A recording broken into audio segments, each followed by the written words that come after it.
Hey guys, what's up? My cat's staring at me. I wanted to revisit the topic of talking heads.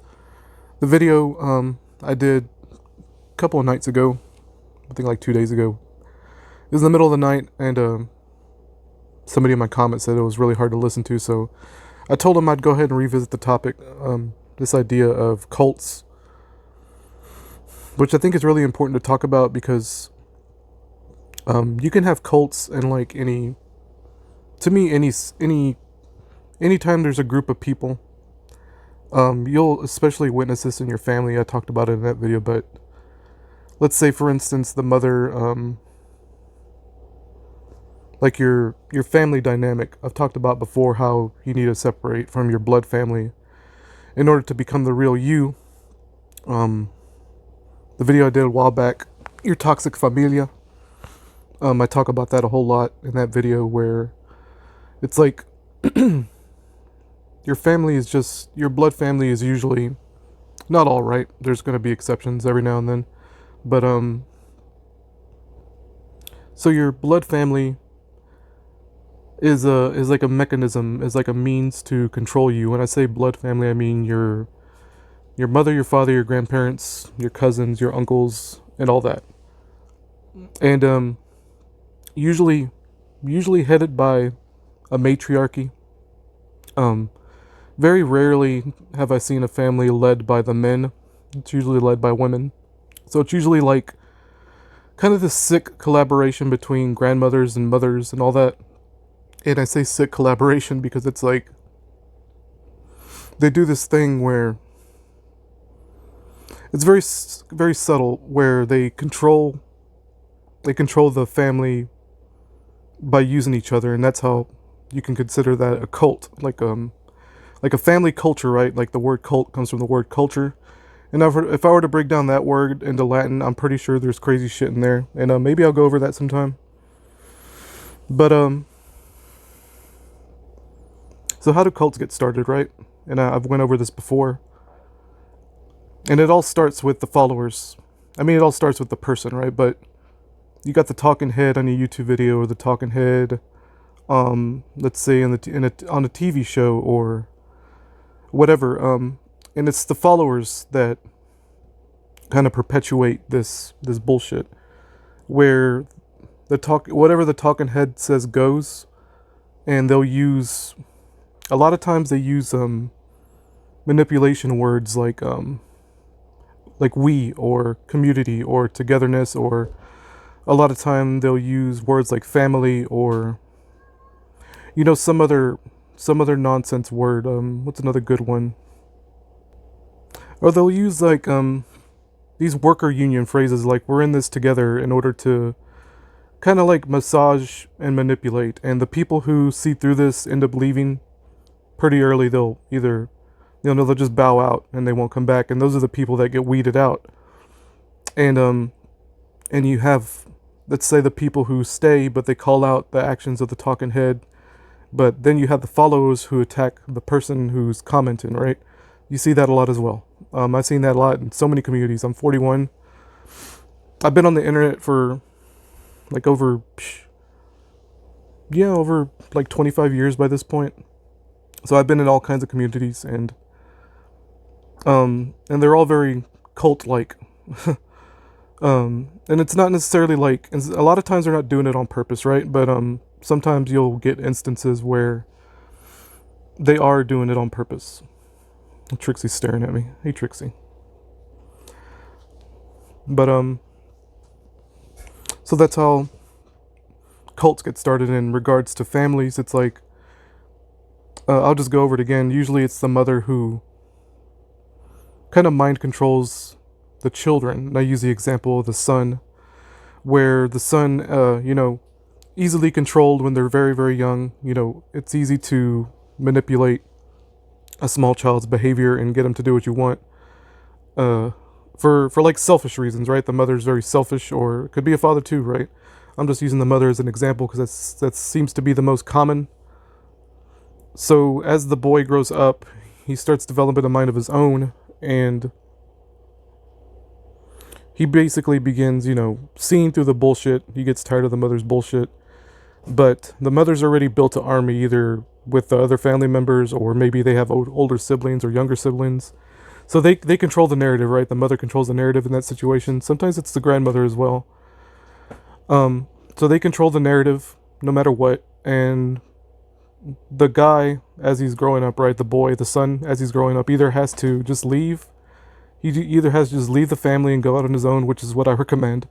Like guys out there, and girls too, guys out there, if you're still living with your parents, or you're still in close proximity to your blood relatives, like you need to get out, like move to another state or something, because it's really the best option for you. Because your family is controlling you in ways you're not even aware of. All right. So the son either has to get out or conform, and a lot of times the guys are weak, so it's like they find a girl, right? They find a gal, and if the woman's, if the wife's parents aren't around, they kind of had to stick with the son's parents, right? And that's where a lot of times the frustration comes in with the females, with the wives. And I've heard this so many times too. One of my coworkers, for instance, talked about this, and I already knew what was going on with her life. It's so amazing, guys. Like the little bit she told me about her, and I just called it ahead of time, and she was kind of shocked about all that, because she got into it once about how her mother-in-law kind of gets on her nerves, and I called it immediately. I was like, hey, I bet your husband, I bet it frustrates you that your husband's a little too like hard up on his mom still, like he's married to her, right? Not to like try to instigate, but she's like, yeah, you know what? Yeah, that's exactly how I feel. And I was like, yeah, I know how this shit goes, man. And this lady's from Thailand, so it's like you can't escape this, man. It doesn't matter what country you're from, you're gonna run into this shit no matter what. And the husband's American, right? So, but I'm telling you, like these females, they want their men to be men. They don't want their men to be little boys following mommy or treating them like the mommy. They don't want that, okay? Like females, women, especially wives and especially mothers, do not want weak men. They don't want men that are just clinging to their mommy's titty at age 30, 40, 50, because that's pathetic. This husband that I'm talking about, is like in his 50s by this point, and he's still like hung up on his mom. And that's sad, dude. And she gets frustrated by that. She's around my age. And I don't blame her. And I said, look, you just gotta, and I told her, like, as best as I can describe, because she speaks English very well, but it's kind of like broken English. Um, it's like, hey, you just need a, not you don't need to, but hey, I would, recommend just kind of understanding that he's still in that infantile mindset with his mom. He never grew up in that way, and his best bet, he had an opportunity probably a long time ago to get away from his mommy, but he didn't take it. So now he's stuck here, and you have to pay for the consequences. And you're gonna stick with him because you're his wife, right? And you just have to like kind of forgive him, which is what I recommended. Look, you just gotta forgive him, and just understand that he's just weak like every other male in the universe right now. But that's how cults get started. Okay, you have a guy on YouTube or a family member. Usually, like I said, it's usually the mother because it's usually matriarchal. Very, very rarely. I'd love to see an instance. I've never seen an instance where it's patriarch. So this stupid narrative I hear from the mainstream media that the world or the United States is a patriarchy is fucking ridiculous. Like that is not what I observe at all. Um, Maybe it used to be like that 50 years ago, 60 years ago, but it's not like that anymore. Okay, it's a matriarchy. It's ran by women, and like I said, I'm not one of these red-pilled assholes. That's just what I observed, dude. And it's okay if you disagree with me. Um. Oh yeah, and I refer to Lucky. Hey, Lucky. So I refer to the cult leader or the talking head as a personality, and that's really what they are. Like, to put it simply, like when we're dealing with these talking heads, they're just like personalities I've talked about before in a previous video where I said that people, especially like your friends, your family, the people around you, don't see you as a person, they see you as a personality, they see you as a phantom. They create an imaginary character in their head about who they think you are. And this is very important to consider. Lucky. Hey, Lucky. Bye. But it's really, really important to consider this idea and kind of think about this. I want you to like, I got to exercise for y'all. Anytime y'all interact with anybody, whether it be your spouse or girlfriend or boyfriend or whoever, or your mother, your father, I want you to, in the back of your mind, as you're speaking to them, and have a normal conversation, okay? As you're speaking to them, I want you to think about not necessarily what this person thinks of me, but I want you to consider maybe the caricature in their head about what you are and and who you are. Like, and nine times out of ten, nine times out of ten, they're not gonna like their vision, like the phantom that they have, the cartoon character they have of you in their own mind doesn't match reality at all. And once you start learning about what they really think of you, you're gonna be shocked, and it's gonna shock you. So that's why I refer to it as a personality. Like the talking head, the cult leader is just a personality because you and I, neither of us have any idea what this person's like on the inside because they have all their neuroses. They have all their, ain't no telling what sexual fetishes they have or what they think about, let's say what they think about women or what they think about men or whatever. You have no clue what's going on in the noggin, you know? So when I watch people, and it's not necessarily judgment, but it's like, I think to myself, this person is putting on an act, right? And you can't help it, okay? It doesn't matter who it is. It's me. Like me right now, I'm putting on an act. I'm putting on a persona for you, a character for you. And without literally acting like somebody else, this is the closest you're going to get to seeing the real me without you actually being, let's say, in the same house as me or being in my head. Which, dear God, don't go in there. You don't want to be in anyone's head, guys. I'm telling you. I don't care if you're a Christian or if they're a Christian or not a Christian. Hey, Arky. I'm talking out loud so the cats are like, what the hell are you doing? Hey, little boy. Like, I don't care who you are, man. Like, the most, the most devoted Christian, the most devoted priest or preacher is going to have these crazy thoughts as well. Whether it be degeneracy or whatever.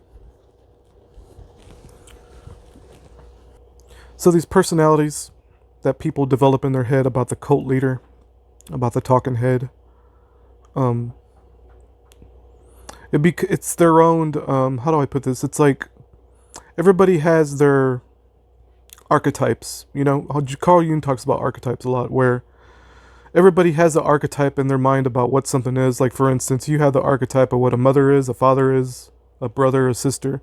You have those ideas in your head. It was either given to you through your upbringing by your parents or you learned it through the media you watch. When I say media, I mean TV shows, movies.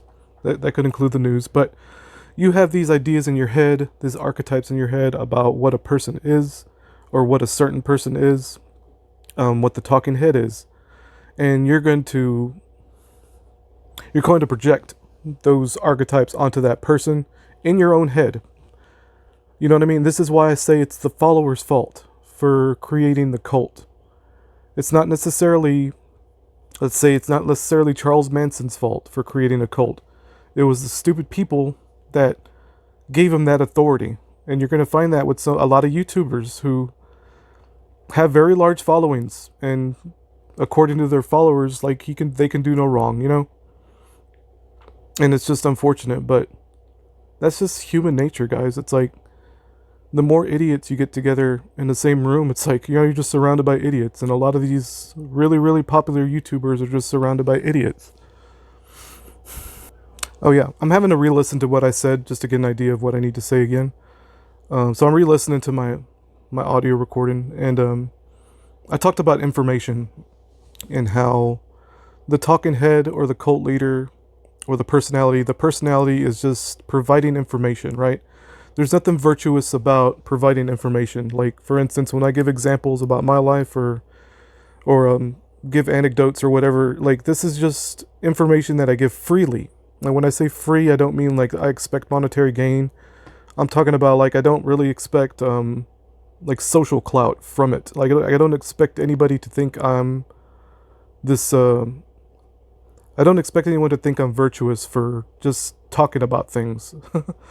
And a lot of these dudes, a lot of these cult leaders, fancy themselves as virtuous because I don't know, like they'll say things like we're here to do X, Y, and Z, and this is again the language they use to control. It's like they say we're here instead of saying I'm here.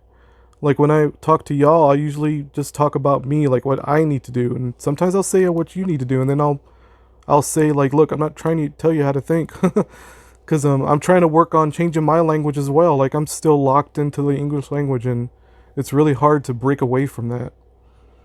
But when I talk, when I speak, there's nothing virtuous about my words. Words aren't real. They're just illusions. They're just, it's fairy dust. It's just in your mind. Words only exist in the mind, and that's my point.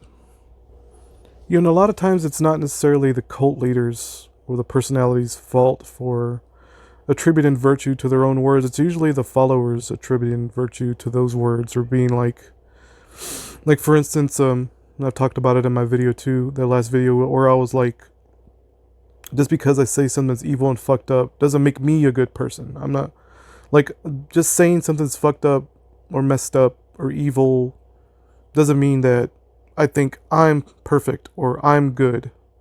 I'm just saying, like, at least according to my own psyche or my own archetypes that I have that are imprinted in my head, when something seems fucked up, I'm gonna call it out.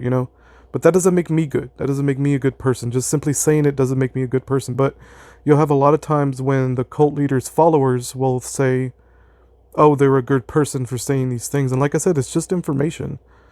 It's just empty words and information that they're providing, right?